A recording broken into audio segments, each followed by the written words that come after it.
para ir até Damasco, para poder levar todos aqueles que faziam a vontade de Jesus para ser preso em Jerusalém. Mas que no meio do seu caminho vai ser surpreendido com um resplendor de luz, que veio subitamente o surpreendendo, fazendo com que Saulo, caísse do cavalo e ficasse sem enxergar. A mesma luz que, quando Deus disse em Gênesis 1, ele vai dizer que a terra era sem forma e vazia, sobre os abismos havia trevas, a face das águas parai do Espírito, mas ali com uma palavra que o Senhor disse no versículo 3, ele disse que haja luz, e houve luz, e quando houve luz, preencheu o que estava vazio. Quando houve luz, trouxe luz para aquilo que estava em trevas, como para nós, no nosso dia de hoje, essa palavra ecoa no nosso coração, porque quando nós andávamos em trevas, então essa palavra ela vem como luz para o meu caminho, para o seu caminho, para a minha vida e para a sua vida. Então Paulo vai ser levado para dentro da cidade de Damasco, e Saulo ele vai ficar ali sem poder enxergar e sem comer. Então o próprio Deus, o próprio Jesus, ele vai ordenar, ele não vai nem pedir, porque ele vai ordenar a Ananias, no versículo 10, entrar na rua chamada direita, na casa de um homem chamado Judas, porque ali havia um homem por nome de Saulo que estava sem enxergar, mas ele estava orando. Aí que tem um detalhe: o perseguidor estava orando, o perseguidor estava jejuando, e o perseguidor também estava tendo o dom da revelação. Por quê? Porque o próprio Deus, o próprio Jesus vai mostrar para ele Ananias, indo até ele, colocando as mãos sobre a sua cabeça, e então ele podia enxergar. Mas Ananias, como todos, como eu, como você, vai ficar receoso no começo. Por quê? Porque ele sabia que Saulo havia feito e fazia com a igreja. Mas quando Jesus vai falar para ele no versículo 15, olha Ananias, esse é para mim um vaso, um instrumento escolhido para levar o meu nome, os gentios, os reis, os príncipes e todo o povo de Israel, porque então ele vai saber quanto vale padecer pelo meu nome. Então Ananias ele vai sem medo. E quando ele chega lá, Saulo já sabia que Ananias ia lá, e quando Ananias coloca as mãos sobre a sua cabeça e diz: olha, a Jesus que te apareceu no caminho de Damasco me trouxe aqui para colocar as mãos na sua cabeça, para você enxergar e para que você venha a ser também cheio do Espírito Santo. Ou seja, Jesus decretou a conversão de Saulo, e naquele momento estava dando o início a um ministério próspero, um ministério onde havia muitas viagens missionárias, um ministério onde teria muitas prisões, um ministério onde ele ganharia muitas almas, mas um ministério onde também ele seria muito perseguido, um ministério onde ele colocaria 13 epístolas escritas, porque tudo que Saulo, naquele momento ainda Saulo fazia, ele fazia em demonstração de espírito e de poder.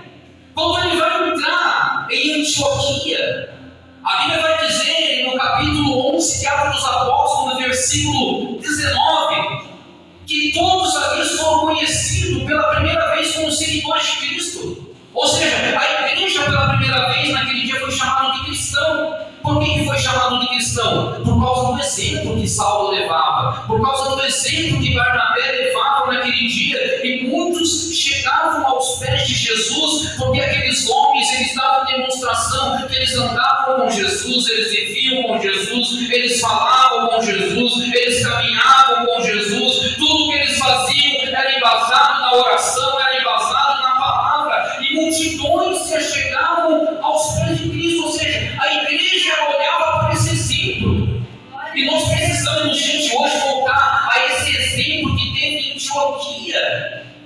Hoje a igreja ela vive um ponto negativo, porque muitos da geração que se levanta agora vive de jargão, vive de movimento, vive de barulho, mas barulho sem oração não tem milagre, barulho sem oração não tem poder de Deus. Então nós precisamos voltar aos dias das igrejas de Antioquia, quando a sociedade via a igreja como exemplo, quando as pessoas entravam na igreja se sentiam alegres, porque a igreja não era movida por escândalo, a igreja não era movida por pessoas que se aproveitavam do meio evangelístico para fazer da casa de Deus um comércio, Deus maravilhoso. Então Paulo, Aleluia. quando ele entrou em Antioquia, ele deu um exemplo pela vida que ele levava com Jesus. Esse mesmo apóstolo de São Paulo, ele era reconhecido também no mundo espiritual.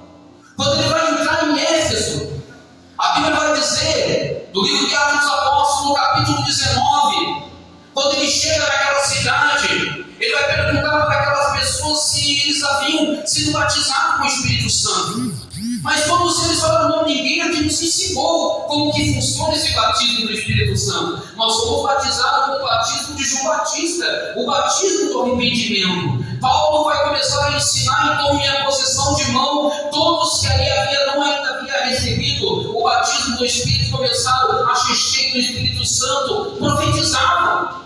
Então, Éfeso estava no momento de euforia, porque se levantou pessoas ali que falavam mal da igreja, se levantou pessoas ali que eram contra o caminho, mas então Paulo, percebendo, porque tinha ele o Espírito de Deus, ele começa a entrar naquela cidade, ele começa a ensinar, ele começa a pregar, e a Bíblia vai dizer no versículo 11, que Deus, pelas mãos de Paulo, operava sinais extraordinários, ao ponto de as pessoas pegaram os seus lenços, pegaram as suas aventais, levaram até onde estavam as pessoas enfermos, para que eles fossem curados, demônios fugiam, demônios saíram correndo, porque Paulo estava ali em Éfeso, mas ele estava cheio da presença de Deus, e a Bíblia fala que ele também era reconhecido no reino espiritual. Mas explica para mim, pregador, eu vou te explicar para você. A Bíblia vai dizer no versículo 15, que se levantou pessoas que trabalhavam na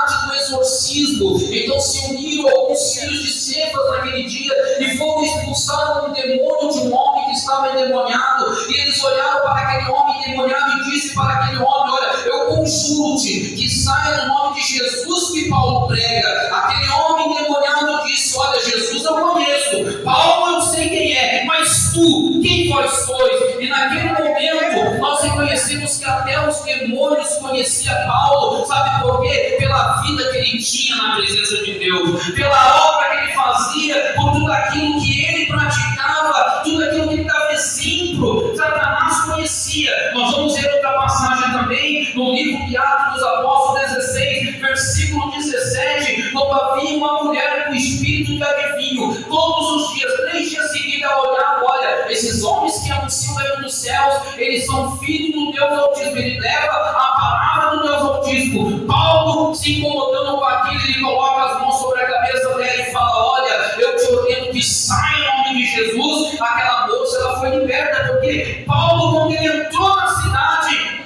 ele mudou a situação. Porque ninguém pode expulsar demônio se a autoridade não vem de Deus. Você não pode fazer algo se não vir a autoridade lá de cima. Você não pode louvar se o dom não foi dado de Deus. Você não prega se o dom não foi dado de Deus. Então, quando aqueles homens forem expulsar aquele demônio, ele vai dizer, olha, Jesus eu conheço, Paulo eu sei quem é, e vós, quem sois? Deus, Porque não tinha autoridade. Esse mesmo Paulo, ele pregava com a unção de Deus. Ele vai dizer no livro de 1 Coríntios 1,17, quando ele vai falar sobre a unidade da igreja, porque ali houve uma divisão, porque um dizia, olha, eu sou de Paulo, eu sou de Apolo, um dizia que era de Cefas. Então Paulo ele teve que interagir no meio desse povo para quebrar essa hierarquia dentro da igreja. Então no versículo 17 ele fala, olha, eu fui enviado por Cristo não para batizar, mas para pregar o Evangelho não com palavras de sabedoria, para que não se anule a cruz de Cristo. Esse mesmo Paulo, em 1 Coríntios 6, 9, versículo 16, ele vai falar sobre uma obrigação, sobre um compromisso. Ele vai dizer, olha, eu que anuncio o Evangelho, eu não me glorio por anunciar o Evangelho, porque em mim cabe essa obrigação. Ai de mim se eu não pregar. É a mesma responsabilidade que a irmã que cuida do círculo de oração, aquela que rege o círculo de oração, que cuida do jovem, que cuida da tesouraria, que cuida da igreja. Paulo não se gloriava em cima disso, porque toda a glória ele dava para aquele que chamou ele no caminho de Damasco. Toda a glória ele dava a ele que enviou Ananias para orar por ele, para que ele pudesse enxergar e fosse cheio do Espírito Santo. Paulo, ele glorificava aquele que enviou ele na primeira viagem missionária, e ali em Éfeso, quando ele via até mesmo o seu senso curando as pessoas. Aleluia a Deus. Paulo também, ele chegou a dizer a muitos, quando ele admoestava acerca das coisas do reino dos céus, dizendo: olha, quero que vocês sejam meus imitadores, para que vocês se lembrem da onde eu saí, como eu era antes. Eu persegui a igreja, eu consenti na morte de Estevão, eu prendi muitos cristãos, mas eu quero que vocês que me veem, sejam meus imitadores. Em 1 Coríntios 4:20 ele disse: olha, o reino dos céus não se consiste só em palavra, mas em poder de Deus. É esse mesmo poder que toma a sua vida quando você louva. Esse mesmo poder que toma na sua vida quando você dobra os joelhos para orar. Esse mesmo poder que invade a igreja quando a palavra está sendo pregada. É esse mesmo poder que Paulo estava dizendo, que lá em 2 Crônicas 7:1, quando Salomão acabou de orar, encheu a casa de glória. Paulo estava dizendo desse mesmo poder que quando Elias orou, em 1 Reis 18:38, o fogo caiu do céu e encheu aquele lugar de glória. Era a mesma glória que Paulo estava dizendo naquele momento, o mesmo poder que caiu em Atos dos Apóstolos, capítulo 2. E esse mesmo poder, ele pode fazer parte da sua vida, se você crer, se você confiar, porque não dá para encher aonde está fechado. Então, quando você abre a boca agora, o ar lá do céu desce poder e glória, e Deus, ele vai te encher. Deus tremendo, Esse aleluia. mesmo apóstolo de São Paulo, lá em 2 Coríntios 3, versículo 6, ele vai falar para mim, vai falar para toda a igreja. Vou usar a igreja como uma referência. Ele vai falar: olha, nós todos fomos habilitados para ser ministros da nova aliança, não da letra, mas do Espírito. Porque a letra mata, mas o que vivifica é o Espírito. Nós não somos contra aquilo que faz teologia, porque é bonito ver a pessoa que prega dentro da teologia, mas que toda palavra direcionada e dirigida, ela seja dita como Paulo ele disse, para que a vossa fé não se apoie em sabedoria humana, mas no poder de Deus. Que toda palavra, ela seja direcionada, ela seja dirigida, ela seja guiada pelo Espírito Santo de Deus, para que a minha fé e a sua fé, ela não se apoie naquilo que ouvimos, naquilo que vemos, mas sim no poder de Deus. Porque o caráter da pregação com Paulo, ela não se baseava em retórica satisfatória e nem em sabedoria, ela não se baseava em um intelecto humano, se é que os irmãos me entendem, mas a pregação de Paulo, o ministério de Paulo, em tudo que ele fazia, era em demonstração de espírito de poder. Deus Para maravilhoso. que a fé da igreja não ficasse voltada para aquilo que via, mas para que eles pudessem entrar no âmbito espiritual e viram trabalhar de Deus. O próprio Jesus, em tudo que ele fazia, era em demonstração de espírito e poder. Quando em Mateus 3, versículo 13, Jesus foi até o Jordão para ser batizado. No versículo 16, a Bíblia fala que o céu abriu, desceu o Espírito em forma de uma pomba. Jesus, naquele momento, foi revestido de poder. O mesmo Espírito que reveste Jesus no Jordão vai levar Jesus para o deserto para ser tentado pelo diabo. Mateus 4, versículo 1. Jesus, ele não venceu Satanás pela sua sabedoria, levando em conta que Jesus era o Filho de Deus. Jesus, ele não venceu Satanás pelo seu entendimento, mas Jesus venceu Satanás por uma palavra de poder. Ah, se você é filho de Deus, mas que essas pedras se transformem em pão. Jesus podia fazer aquilo sem problema algum, mas Jesus disse para Satanás no versículo 4 que não é só do pão que vai viver o homem, mas é de toda a palavra de Deus. Porque o deserto, meu irmão, ele tem um detalhe na vida do cristão: ele é uma escola, é um ensinamento. O cristão, irmão, por que eu falo cristão? Porque o crente no deserto, ele desanima. O crente no deserto, o primeiro problema, ele se afasta, ele para, ele desiste, ele abandona o ministério, ele abandona tudo, mas o cristão não. Quando o cristão é levado no deserto o cristão ora. O cristão que vai para o deserto, o cristão jejuma, o cristão se santifica. Quando o cristão ele vai para o deserto, o cristão busca na palavra, o cristão busca na presença de Deus, porque o cristão no deserto, meu irmão, ele não vai se assentar na mesa como os 850 profetas de Baal para se alimentar das melhores iguarias. Quando o cristão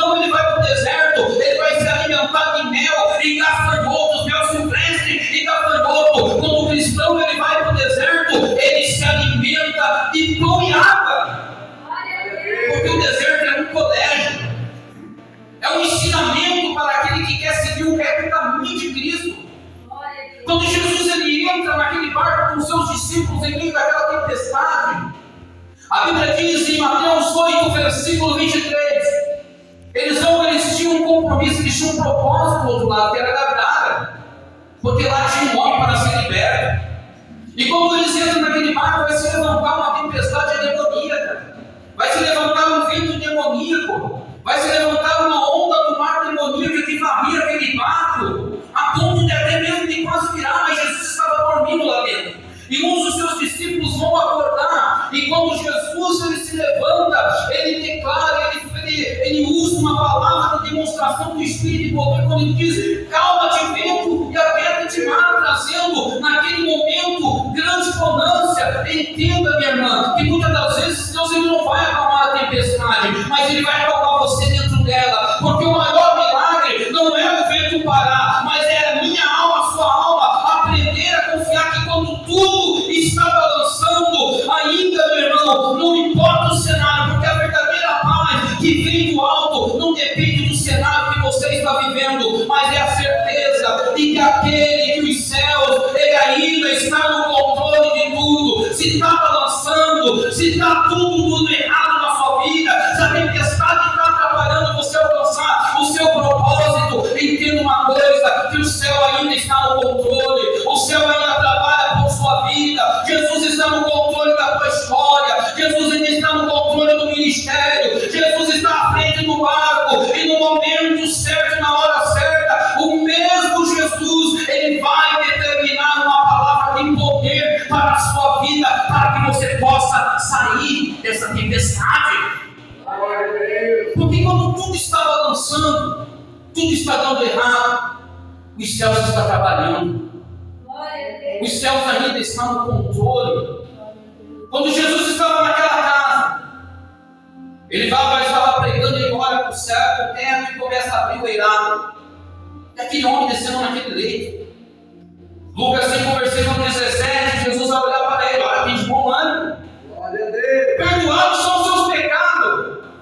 Mas ali tem pessoas incrédulas, pessoas que vão pensar com o seu coração, dizendo: não, mas esse homem para cima, quem é ele? Ele não é Deus para perdoar pecado. Mas Jesus conhecia os pensamentos deles, Jesus conhecia o pensamento dos seus corações. Então no versículo 24, Jesus vai dizer para aqueles homens: olha, o que é mais fácil dizer? Perdoados são os seus pecados? Ou levanta-te e anda? Mas para que vós saibas que o Filho do Homem tem autoridade para perdoar pecados, ele olha para aquele homem que está naquele leito e diz: a ti eu te ordeno, toma o teu leito, levanta-te, toma o teu leito, vai para a sua casa. Aquele homem naquele exato momento pegou o leito, levantou e saiu caminhando. Toda a casa se encheu de temor, toda a casa se encheu de glória. O Senhor essa noite está falando para alguém neste lugar. Ele está dizendo: levanta-te. Levanta-te, não é o momento de você ficar com a sua cabeça baixa. Ele está dizendo para alguém nesse lugar: levanta-te. Levanta-te, eu estou te vendo, eu estou te enxergando, ainda eu estou no controle. O Senhor está dizendo essa noite para alguém: levanta-te, olha para mim e diga: Senhor, eu errei, mas eu estou aqui para que você possa me purificar com a tua presença. O Senhor está dizendo para alguém nesta noite, para que você olhe para ele e diga: Senhor, eu pequei, eu errei, mas me ajude a voltar ao meu primeiro amor, porque eu ainda tenho saudade. O Senhor está dizendo para alguém aqui nesta noite: levanta-te, eu estou te chamando para uma nova aliança. Levanta-te. Aquele homem que tinha o seu servo moribundo, porque ele era um homem prestativo, em tudo ele ajudava aquele homem. Em Lucas 7, versículo 1, aquele centurião era um homem conhecido, era um homem que tinha status, era um homem bem visto pelas pessoas, tinha pessoas sobre a sua autoridade. Mas no momento em que ele se vai ter com Jesus, ele fala: mestre, eu não sou digno que você entre dentro dos meus telhados, dentro da minha casa, porque eu sou um homem que tem muitas pessoas sob o meu cuidado. Eu também sou um homem de autoridade. Mas o Senhor liberou uma palavra: eu sei que o meu servo que está lá, meu servo que é prestativo, meu servo que quando eu peço para ele vai, quando eu peço para outro, esse meu servo ele vai. Então Jesus ele olha para aquele centurião se maravilhando e olhando para toda a multidão que o cercava, dizendo: olha, eu não vi Israel uma fé como a fé deste homem. Então Jesus olha diante dos olhos daquele centurião e diz: vai, seja feito conforme a sua fé. Seja feito conforme a sua fé. Você quer milagre? Então seja feito conforme a sua fé. Você quer uma porta aberta? Seja feito conforme a sua fé. Você quer ver a sua casa sendo abençoada? Seja feito conforme a sua fé. Você quer o seu ministério abençoado? Seja feito conforme a sua fé. Porque tudo que o nosso Jesus fazia e ainda continua fazendo é em demonstração de espírito e poder. Tudo que ele fazia e tudo que ele faz ainda é em demonstração do Espírito e poder, porque ele mesmo disse. João 6, versículo 37, ele disse que tudo aquilo que meu Pai mandar a mim, jamais eu lançarei fora, porque eu não desci do céu para fazer minha vontade, mas a vontade daquele que me enviou. Então tudo que ele fazia era para a honra e glória daquele que tinha me enviado. Jesus ele escolheu 12 homens e nós sabíamos que um deles trairia. Mas eram homens que não sabiam escrever. Eram homens que não tinham leitura, mas compartilhavam da mesma profissão. Era peça. Então Jesus nos chamou para nos ensinar, para nos instruir, para poder lapidar cada um deles. E Jesus disse para eles, Marcos 16, versículo 15, disse: olha, ide pregar o evangelho a toda criatura da terra, seja judeu, seja gentio, não tenha acepção de pessoas. E todo aquele que tiver oportunidade, pregue o evangelho. Quem querer for batizado será salvo. O que não querer for batizado, esse vai ser condenado. Porque os milagres, os sinais, eles vão acompanhar a igreja. Em meu nome vão expulsar demônios, vão falar em novas línguas, vão pisar em escorpiões e serpentes, vão beber coisas mortíferas e não vai fazer dano algum a vocês. Porão a mão sobre os enfermos e esses serão curados. Mas eles não podiam fazer deles mesmos. Eles não podiam fazer por eles mesmos. Então Jesus disse para eles em Atos 1, versículo 8: olha, vocês vão receber poder e vão ser as minhas testemunhas, vão ser em Jerusalém, em Judéia, em Samaria e em todos os confins da terra. Mas para que eles pudessem receber poder, o que eles precisavam fazer? O que nós precisamos fazer para receber algo de Deus? O que nós precisamos fazer para que nós venhamos ser pessoas cheias do Espírito Santo? Voltar como as igrejas de antigamente, onde tudo era glorioso, onde os milagres aconteciam. O que nós precisamos fazer? Os discípulos, em Lucas 24, versículo 49, Jesus disse para eles: eu vou enviar a promessa do meu Pai, mas o que vocês vão fazer? Vocês vão permanecer na cidade de Jerusalém, até que do alto sejais revestidos de poder. E para que eles pudessem revestidos de poder, esses homens vão fazer a única coisa que eles aprenderam com Jesus e que eles sabiam fazer. Atos 1, versículo 14: eles vão perseverar em unânime oração, porque eles não podiam receber nada com o braço cruzado, eles não podiam receber nada se eles estivessem esperando, mas eles precisavam perseverar para que eles pudessem receber algo de Deus. E que algo de Deus seria isso? Jesus disse: eu envio a promessa. Qual é a promessa, pregador? Atos dos Apóstolos 2: no dia cumprido-se o dia de Pentecoste, estavam todos unidos no mesmo lugar, quando um vento veemente e impetuoso soprou, e todos foram cheios do Espírito Santo, todos foram cheios de poder. Versículo 3 diz que começaram a falar línguas, como línguas repartidas, como línguas de fogo, conforme o Espírito concedia. Aleluia a Deus. E eles permaneceram. Pedro vai se levantar pela primeira vez. E pela primeira vez, aquele homem lá atrás, que Jesus teve trabalho com ele, porque era um homem de temperamento difícil. Era um homem rancista, podemos usar a palavra mais certa. Aquele homem que dormiu por 3 vezes. Aquele homem que negou Jesus 3 vezes. Aquele homem que voltou para o seu lugar de origem, onde ele teve o chamado de Jesus, quando Jesus falou para ele: olha, vinde após mim, usai ser pescadores de homem. Ele voltou para esse lugar. E Jesus volta para lá em João 21, versículo 15, e faz 3 chamados para ele. E os 3 propósitos que Jesus faz, Pedro então resolve se colocar. E quando ele recebe esse poder que vem do alto, porque homem nenhum pode receber algo ele seja lá no alto. Pedro ele vai pregar pela primeira vez, dando uma demonstração de espírito e poder. Era o que o apóstolo São Paulo ele estava tentando dizer em livro de 1 Coríntios 2, versículo 4, qual nós lemos que a verdadeira, a genuína convenção, ela não vem pelo argumento do intelecto do homem. O homem pode falar, o homem pode anunciar, o homem pode pregar, mas a verdadeira e genuína salvação, ela vem pela ação de Deus no coração do homem, no coração da mulher, no coração daquele que ouve, porque o reino dos céus, ele não constitui em palavra, mas sim em poder de Deus. Quando Filipe é enviado para Samaria, porque a igreja estava numa perseguição severa, era ir para casa a perseguição que a igreja sofria naquela época. Não chega nem, a perseguição que nós sofremos hoje não chega nem a metade daquilo que eles perseguiam, que eles sofriam no passado. Era implacável. Saulo era um homem implacável. Em Atos 8:1, Saulo ele consentiu na morte de Estevão. Entrava nas casas de cristãos, levava um para a prisão, matava outro, prendia outro aqui, prendia outro lá. Mas aqueles que se dispersavam, eles não se escondiam, pelo contrário, eles continuavam a fazer com que o nome de Jesus fosse ouvido. Quanto mais perseguia, mais Jesus era pregado, mais a palavra era anunciada, mais o evangelho era ministrado.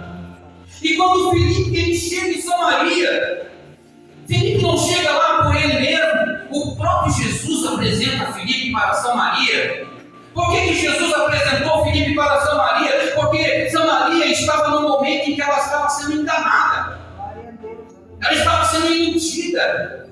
É o que acontece nos nossos dias atuais. Pessoas estão sendo iludidas pela aparência do mundo. Pessoas estão sendo iludidas por um falso evangelho, por uma falsa mensagem. Pessoas estão sendo enganadas por falsas profecias.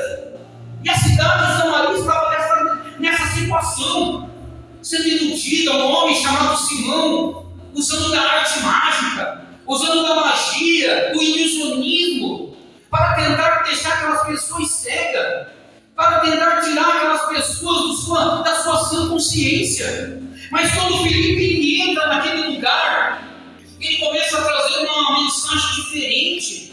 Eu acredito que as pessoas começam a ouvir aquela mensagem e começam a se perguntar para si, mas o que esse homem está tentando trazer para mim, para você? O que esse homem que vem de tão longe está tentando nos anunciar? Eu ainda não entendo o que ele quer dizer com esse Jesus salva, com esse Jesus que cura, que liberta, esse Jesus que ressuscitou no terceiro dia. Mas quando eles começam a ver Filipe expulsar demônios, quando eles começam a ver Filipe transformar a vida de pessoas sendo curadas, as pessoas começam a ter os seus entendimentos abertos. Aquela escama que caiu dos olhos de Saulo, ali em Atos dos Apóstolos 9, no versículo 18, estava caindo dos olhos aquele dia, como aconteceu comigo e contigo. Um dia nós andávamos dessa forma, iludido pela aparência do mundo, corrompido pelas coisas que o mundo oferecia. A carne oferecia tantas coisas que o prazer vinha naquele momento, mas quando nós colocávamos a cabeça no travesseiro, o problema era o mesmo, a dificuldade era a mesma, a dor era a mesma, a aflição era a mesma. Mas quando Filipe entra em Samaria e ele coloca a mensagem de Jesus aos ouvidos e ao coração daquelas pessoas, então houve mudança, houve transformação, houve milagre, pessoas foram libertas. Até mesmo o ilusionista que fazia a vontade do diabo passou a servir a Cristo, está entusiasmado, a Bíblia fala, por aquilo que Filipe fazia. Nós vemos que Paulo, quando ele entrou na cidade de Éfeso, se nós formos olhar para essa passagem que nós já passamos aqui, a Bíblia vai dizer que ali havia muitas pessoas que usavam da magia, mas quando eles começaram a ver o que Paulo estava fazendo na cidade de Éfeso, os próprias pessoas, os próprios macumbeiros, os próprios umbandistas começaram a queimar os seus livros de magia para poder servir o Deus invisível, para poder servir o Deus vivo. Quando Deus ele te envia no lugar, ele não te envia porque você se oferece, eu sou pregador, eu louvo, eu prego, eu faço isso, não. É porque o próprio Deus ele te apresenta, porque quando em qualquer lugar que você for, você pode ter certeza, se tiver pessoa enferma vai ser curado, se tiver pessoa servindo outro Deus, vai passar a servir o teu Deus, se tiver pessoas queimadas, doentes, espiritualmente, elas vão ser restituídas por causa da palavra que vai sair da sua boca. Não precisou ele chegar e dizer, não, eu servi Jesus, andei com Jesus, vi Jesus andar nas águas, vi Jesus acalmar uma tempestade, vi Jesus fazer uma multiplicaçãozinha de pão aqui, outra ali, vi paralítico andar como Jesus ordenou, vi capeta saindo fugindo da presença de Jesus. Eu sou um cara. Não precisou. O próprio Jesus apresentou ele lá. Glória a Deus. E quando ele entrou em Samaria, a história mudou. As coisas transformaram. Paulo ele disse em Romanos 10, versículo 17, que a fé, ela vem pelo ouvir.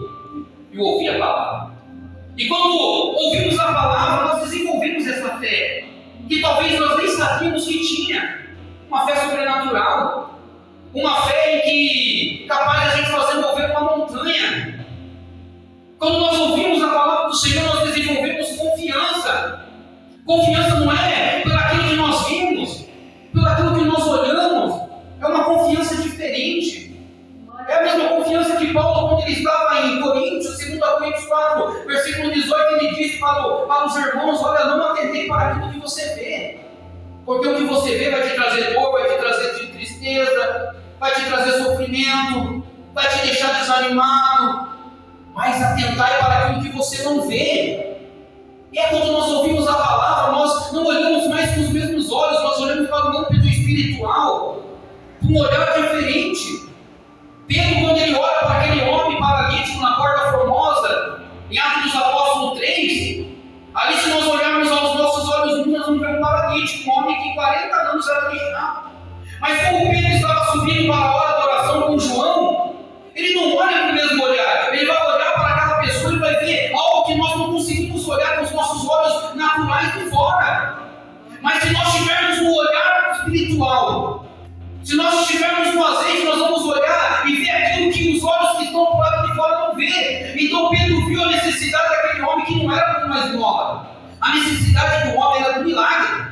Ele precisava de um milagre. 40 anos numa situação, então a oportunidade foi aquela. E Pedro olhou para ele e falou para ele: olha, eu não tenho ouro nem prata, mas o que eu tenho aqui em nome de Jesus Cristo de Nazaré eu te dou. Levanta-te, anda. Porque aquilo que nós vemos de fora, a gente não consegue olhar para o lado de dentro. Foi o que aconteceu com a vida de Davi. Davi era esquecido, vivia no anonimato. Mas quando Samuel estava olhando para o lado de fora, em 1 Samuel 16:7, o próprio Deus o repreendeu. Falou: eu não estou vendo como que você está vendo, Samuel. Não dá para você ver o que está lá dentro pelo lado de fora. Você tem que entrar. Entra no meu mistério, Samuel. Entra no meu mistério que você vai ver coisas que os seus olhos materiais não podem ver. Entra nos mistérios de Deus que você vai ver Deus revelar coisas que ainda não chegou ao teu entendimento. E quando um homem natural, ele que não tem o Espírito, para ele a mensagem da cruz que está sendo pregada aqui é loucura. Mas para você que é um homem, uma mulher espiritual, que tem o Espírito, você discerne o valor que tem o sacrifício de Cristo. E dele, nem ninguém, vocês são discernidos. Nós podemos fazer o que nós quisermos, porque nós temos um livre-arbítrio. Jesus deixou esse livre-arbítrio. Ele deixou essa escolha.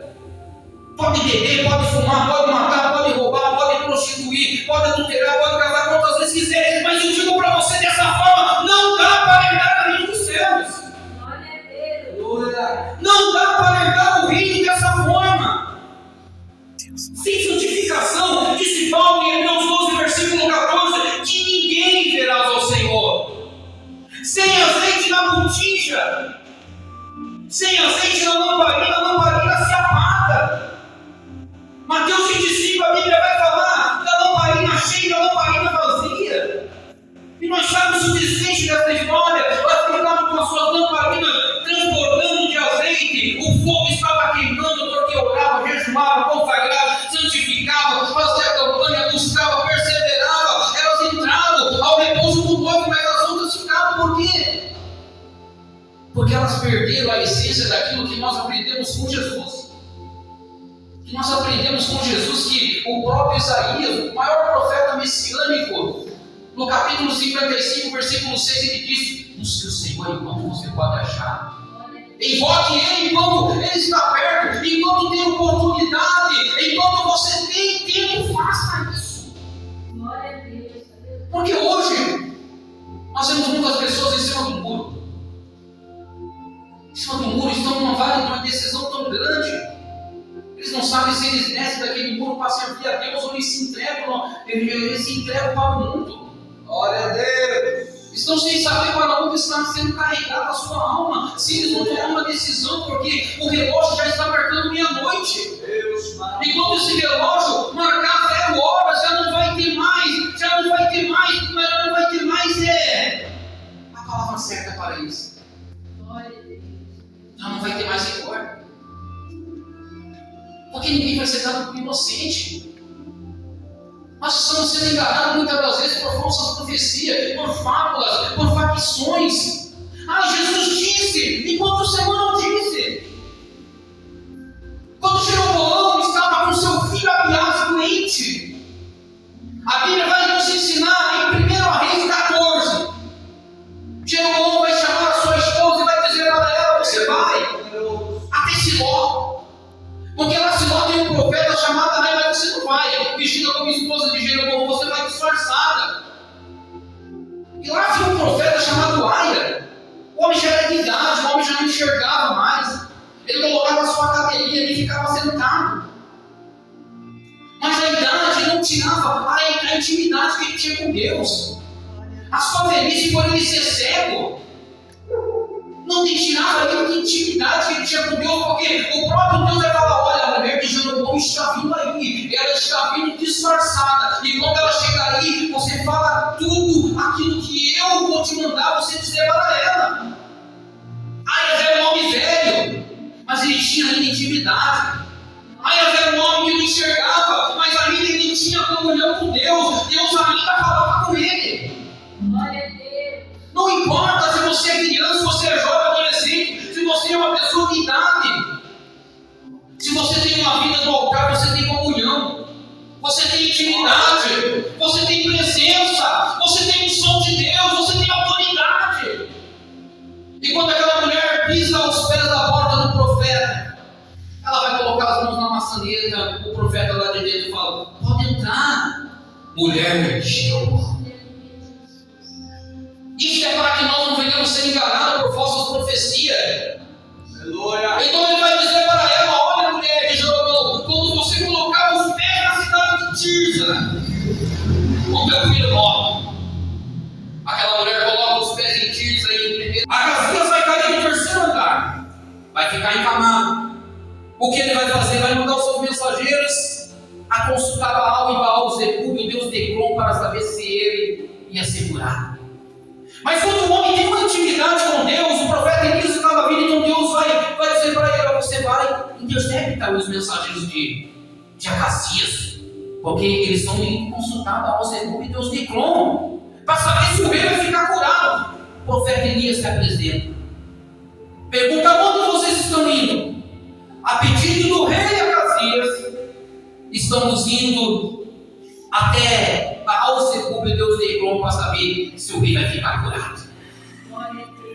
Mas o profeta, cheio de autoridade de Deus, ele vai dizer: diga para o seu rei Acasias se não há Deus em Israel, para que ele vai consultar Baal e Baal-Zebub e Deus de Ecrom, e diga mais para o seu rei: na cama que ele subiu ele não deixará, porque ele vai morrer.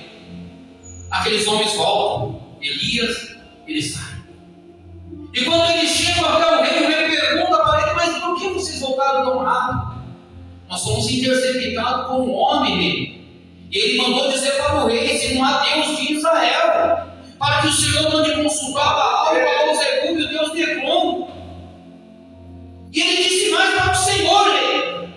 O que ele disse? Que da cama que o Senhor subiu, o Senhor não vai descer, porque o Senhor vai morrer. Acasias vai perguntar como que era aquele homem. Ele vai dizer: olha, ele tinha o cabelo comprido, grisalho, usava um cinto de de couro, com pelo de camelo. Então ele vai olhar e vai dizer: manda chamar a rainha, manda chamar os meus. Quando ele chega no aposento dele e fala: eu vou morrer, quem disse? Profeta Elias. Isso é para que nós não venhamos cair em falsas profecias. A palavra ela nos ensina claramente para que nós não venhamos cair em falsas revelações, em falsa profecia. Se você tem discernimento de espírito, se você tem uma vida com Deus, se você tem uma vida na palavra, se você tem uma vida de comunhão, então você vai entender que quando você lê essas duas passagens da Bíblia, você vai entender o que é profecia de verdade e revelada por Deus. Que não deixe engano, porque tudo que eles falaram aconteceu, se cumpriu. Deus colocou autoridade na mão de cada um de vocês. Ciclo de oração, Deus deu autoridade para você ser coluna dessa igreja. Deus deu autoridade para você ser coluna desse templo, para que através das vossas vidas muitas coisas possam acontecer neste lugar. Deus não colocou cada um de vocês aqui em vão, não foi porque o homem te chamou, ou porque o homem te ligou para você e falou: venha congregar comigo, não. Deus colocou cada um com um propósito, e qual é o propósito de Deus? Que cada um cresça, cada um seja cheio do Espírito, cada um faça sua obra com alegria, cada um use das ferramentas que Ele te deu. Círculo de oração é comuna. Círculo de oração é diferente, porque enquanto muitos estão tranquilos no círculo de oração, aquelas mulheres, como eles chamam, as mulheres com um coquinho na cabeça, estão de joelho dobrado, estão perseverando em oração. Paulo, o ministério dele só cresceu, porque tudo que Paulo fazia, ele não fazia segundo a sabedoria, porque Paulo não tinha cacife para isso. Ele era doutor, ele era poliglota, ele era entendedor da lei, aprendeu com Gamaliel, estudou com Gamaliel, se preparava para ser um rabino. Ele tinha tudo isso, ele podia subir lá em cima, desfolhar a Bíblia e normalmente anunciar. Mas não, ele disse, 1 Coríntios 4, 1 Coríntios 2, versículo 4, a minha palavra, a minha pregação não consiste em palavras de sabedoria, mas em demonstração de espírito e poder, para que a vossa fé não se apoie na sabedoria do homem, mas no poder de Deus. Tudo que nós viemos fazer, seja em demonstração de espírito e poder. Em tudo que você vier fazer, seja para a honra e glória do Senhor, porque Deus nos deu ferramentas para que nós venhamos nos exibir com as ferramentas, mas Ele deu as ferramentas para que nós venhamos usar em prol da sua obra. Como que eu vou usar essa ferramenta? Faça como Davi. 1 Samuel 17, versículo 40. Uma pedra. Ele tinha várias pedras ali, mas ele preferiu usar uma. Ele sabia que uma pedra seria o suficiente para ele botar o gigante por terra. O que você precisa? Somente de fé, obediência, oração e palavra, para você poder caminhar. E quando você caminhar, não pense que vai ser fácil o seu caminho, porque orar não é fácil, jejuar não é fácil, pregar a palavra não é fácil, ir para a igreja não é fácil. O que é fácil você fazer? É andar no mundo, beber, se prostituir, isso é fácil, porque tudo aquilo que muda a sua vida, muda o seu caráter, muda a sua história, é difícil. Quando você se coloca para servir a Deus, as coisas se tornam mais difíceis. Perde amizade, perde pessoas que eram próximas de você, mas isso não vai te abalar, sabe por quê? Você vai ganhar um verdadeiro amigo. E não vai vir sozinho, vai vir o Pai, o Filho, o Espírito Santo para te ajudar e para você poder vencer as batalhas. Amém? Bate palmas para Jesus.